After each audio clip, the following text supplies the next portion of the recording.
Je suis Audrey Perrin, donc je suis la harpiste de l'orchestre depuis 2002 maintenant. Alors, j'ai fait mes études au CNSM de Paris, ensuite j'ai fait un perfectionnement au CNSM de Lyon, des concours, et après je me suis assez vite orientée vers les orchestres de jeunes.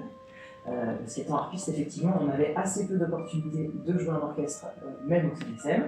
C'était peut-être 1 ou 2 séries par an, donc ça se méritait, hein, c'était le grade de la harpiste. Donc du coup, j'ai fait l'Orchestre français des jeunes, le Jeune Orchestre National Espagnol. Ensuite, j'ai fait le Gustav Mahler Jugend Orchester, donc 4 sessions aussi sur 2 ans. Donc là, Seiji Ozawa, Pierre Boulez, Franz Welser-Möst, Ivan Fischer, que du top. Et j'ai eu la chance de faire le festival de Verbier aussi, avec James Levine, avec Vadim Repin, avec Radu Pou, avec des grands solistes, des gens extraordinaires.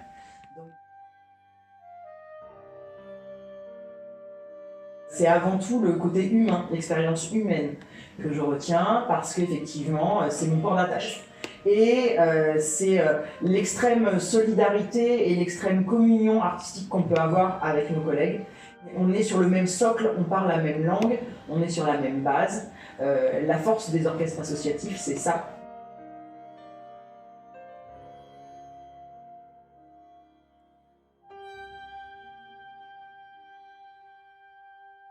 Je pense que chacun, on est des maillons à différents niveaux, on est des maillons actifs de l'orchestre.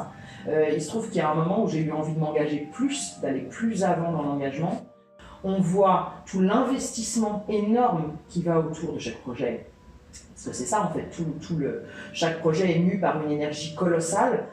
Et moi je suis un petit peu plus en charge depuis quelques années des concours, donc des recrutements. Et c'est super intéressant de voir effectivement la mécanique qu'il y a tout autour de ça et d'aider voilà, à mon niveau, d'apporter ma contribution.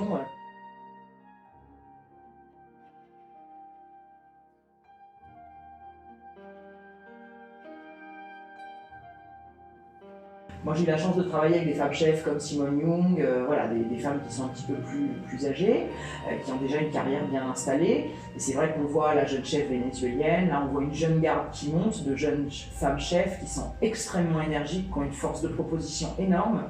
Et je pense que tous on a à gagner dans cette recherche-là, dans cet équilibre au niveau de la parité. Alors après, c'est vrai que si je me positionne par rapport à l'art, il y a beaucoup de femmes, voilà, mais il y a également beaucoup d'hommes dans les orchestres qui occupent des postes de harpe solo. Donc voilà, c'est pas un milieu 100% féminin, il faut sortir du cliché de la harpiste aux cheveux longs, voilà.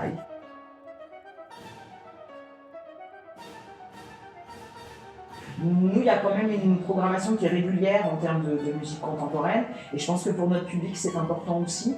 Tout ce qui est fait à l'orchestre est fait en cohérence, voilà, ces œuvres-là sont faites en cohérence par rapport au programme existant. Donc ça ne vient pas comme ça en fait se greffer sur un programme, il y a vraiment une idée, il y a une réflexion qui est menée tout autour, et je pense que c'est avec une meilleure connaissance du répertoire contemporain et une meilleure diffusion de ce répertoire, justement, qu'on peut obtenir plus d'ouverture et moins de frilosité.